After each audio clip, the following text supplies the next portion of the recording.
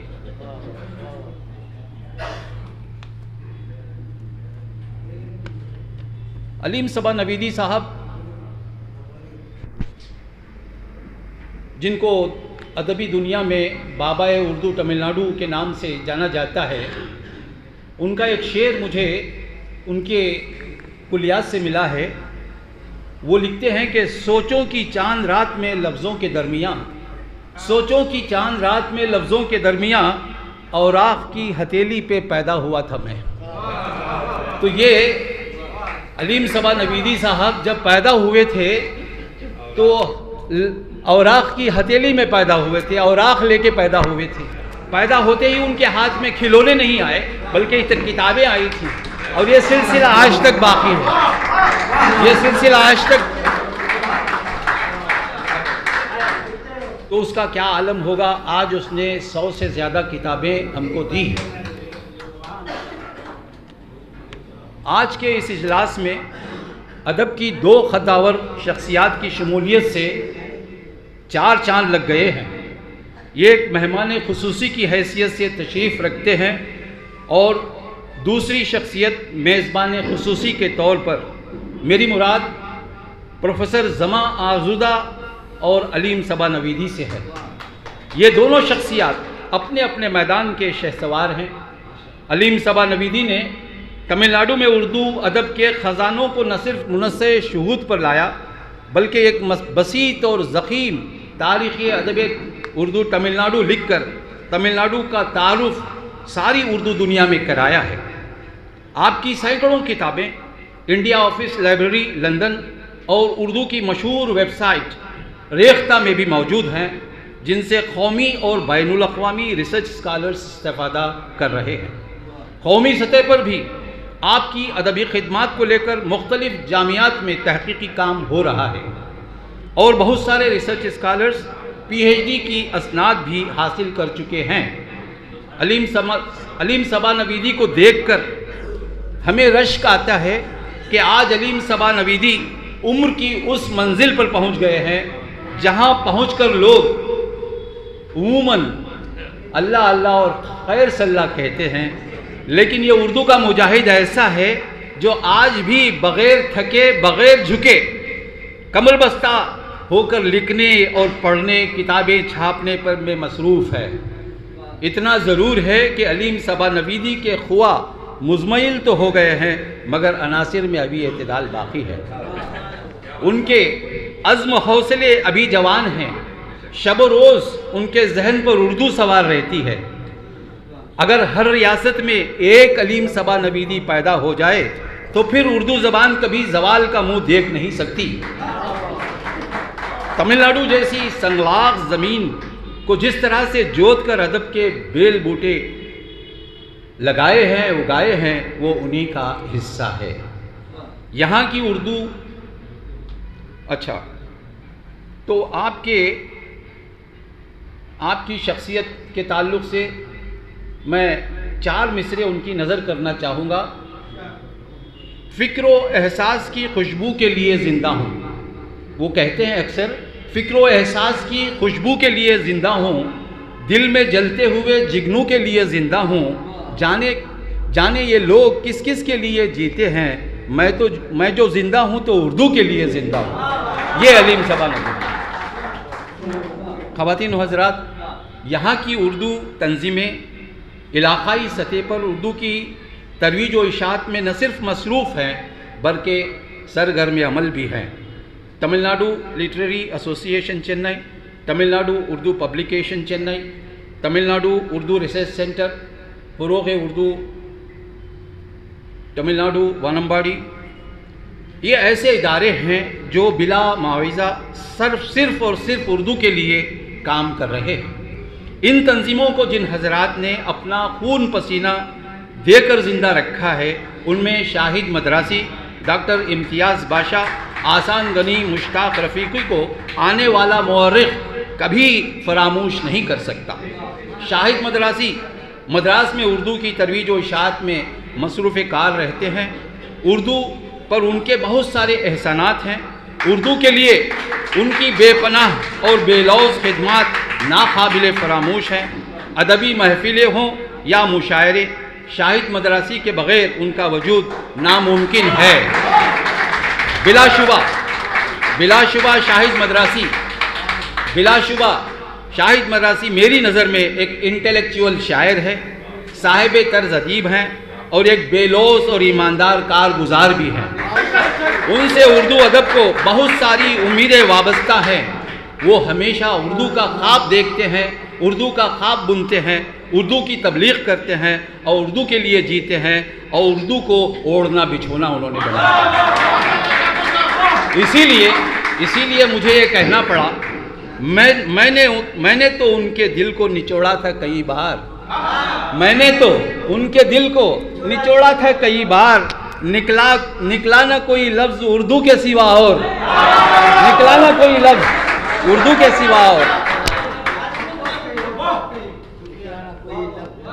خواتین و حضرات، اب میں ڈاکٹر صاحب اپنے اصل موضوع کی طرف آتا ہوں۔ 2-4 اقوال سمجھیے یا جملے سمجھیے۔ دوستی دل سے ہو تو وفا بن جاتی ہے، دوستی دل سے ہو تو وفا بن جاتی ہے، دوستی محبت سے ہو تو پیار بن جاتی ہے، دوستی انجان سے ہو تو پہچان بن جاتی ہے، دوستی اچھے انسان سے ہو تو زندگی بن جاتی ہے۔ آج ہمارے درمیان ایک ایسے ہی اچھے، سچے، پیارے، سدا مسکراتے، نیک صفت انسان براجمان ہیں جن کو اردو دنیا پروفیسر زماں آزردہ کے نام سے جانتی ہے۔ پروفیسر زماں آزردہ کو میں بہت قریب سے جانتا ہوں، اتنا قریب کہ میں دور رہ کر بھی ان کے دل کی دھڑکنوں کو سن سکتا ہوں اور محسوس کر سکتا ہوں۔ پروفیسر موصوف کا تعلق بھارت کے سب سے بلند مقام کشمیر سے ہے اور بھارت کا نہایت نشیبی علاقہ کنیا کماری ہے جس سے ہمارا اور تمہارا تعلق ہے۔ گویا آج پروفیسر زماں آزردہ کی شمولیت نے ان دونوں انتہائی مقامات کو قریب تر کر دیا ہے۔ پروفیسر موصوف نے ہمیں یہ موقع فراہم کر کے اس اجلاس کو تاریخی اور یادگار بنا دیا ہے۔ پروفیسر زماں آزردہ ایک زندہ دل انسان ہیں، نہایت شریف، مہربان اور خوبرو شخصیت کے مالک ہیں۔ ویسے بھی کشمیری خوبرو ہوتے ہی ہیں، لیکن پروفیسر موصوف کے اندر حسن کے ساتھ مسکرانے کا جو وصف ہے وہ ان کی پہچان ہے۔ یہی سبب ہے کہ وہ آج بھی جوان لگتے ہیں۔ سدا مسکراتا انسان کبھی بوڑھا نہیں ہوتا۔ ان کے نام سے ممکن ہے آپ کو یہ غلط فہمی ہو سکتی ہے کہ وہ آزردہ رہتے ہوں گے، اسی لیے انہوں نے یہ نام اختیار کیا ہوگا، لیکن حقیقت اس کے برعکس ہے۔ وہ اتنی دلنواز شخصیت ہے کہ دور دور تک کہیں کوئی غم ان کے پاس آتا دکھائی نہیں دیتا۔ وہ اپنی علمی گفتگو سے ملنے والوں کو اپنا بنانے کا گر جانتے ہیں اور ہر ملنے والا میرا شمار بھی انہی لوگوں میں ہوتا ہے۔ مجھے اس بات پر فخر ہے میں پروفیسر آزردہ کے بہت قریب رہا ہوں۔ ہماری ملاقاتیں زیادہ تر دلی، حیدرآباد اور میسور میں ہوتی رہی ہیں۔ UGC نیٹ کے حوالے سے 20 بار ہم اکٹھا کام کر چکے ہیں۔ قومی اردو کونسل کے سیمیناروں میں ہم ساتھ رہے ہیں۔ پروفیسر زماں آزردہ کا علمی و ادبی خط بہت بلند ہے۔ وہ بیک وقت نقاد بھی ہیں، مترجم بھی ہیں، ادیب بھی ہیں، انشائیہ نگار بھی ہیں اور افسانہ نگار بھی۔ سب سے بڑھ کر ایک ہر دل عزیز استاد بھی ہیں۔ ان کی تدریسی خدمات سے کئی نسلیں فیضیاب ہوئی ہیں۔ صدر شعبہ اردو کشمیر یونیورسٹی کے علاوہ ڈین فیکلٹی آف آرٹس کی حیثیت سے بھی خدمات انجام دے چکے ہیں۔ ایک سینئر ریسرچ فیلو کی حیثیت سے central institute of Indian languages Mysore میں 2 سال تک خدمات انجام دے چکے ہیں۔ اعزازی مدیر کے طور پر کشمیری MBT سے منسلک بھی رہے ہیں۔ بھارت کا سب سے بڑا ادبی ادارہ ساہتیہ اکیڈمی کے مجلس عاملہ کے معزز رکن ہونے کا اعزاز بھی انہیں حاصل ہے۔ بات یہاں پر ختم نہیں ہوتی، بلکہ آپ کو ہندوستان کے بڑے بڑے اداروں نے اعزازات سے بھی نوازا ہے۔ ایسے ہی اعزازات میں Sahitya academy translation award, Maulana Abul Kalam award, Jammu Kashmir state award, Fakhruddin Ali Ahmed award, شرف Kamaraj award, UP Urdu academy award, west Bengal academy award, Andhra Pradesh Urdu academy award, all India Mir academy award خاص طور پر قابل ذکر۔ آپ نے ادب کے ہر میدان میں اپنی نگارشات بھی یادگار چھوڑی ہیں۔ کشمیری زبان و ادب کی تاریخ انہوں نے لکھی ہے۔ غبار خیال آپ کی ایک کتاب ہے، شیریں کے خطوط آپ کی ایک کتاب ہے، اور وہ ٹاپ کر گیا مختصر افسانوں کا مجموعہ ہے۔ غبار کارواں ہے، گلدستہ ہے، کانٹے ہیں، کشمیری مضامین کا اردو ترجمہ ہے، حبا خاتون، موج نب۔ ان کے علاوہ آپ کا سب سے اہم کارنامہ آپ کی لازوال تصنیف مرزا سلاوت علی کبیر ہے۔ یہ کتاب لکھ کر آپ نے مرزا کبیر کو زندہ جاوید کر دیا ہے۔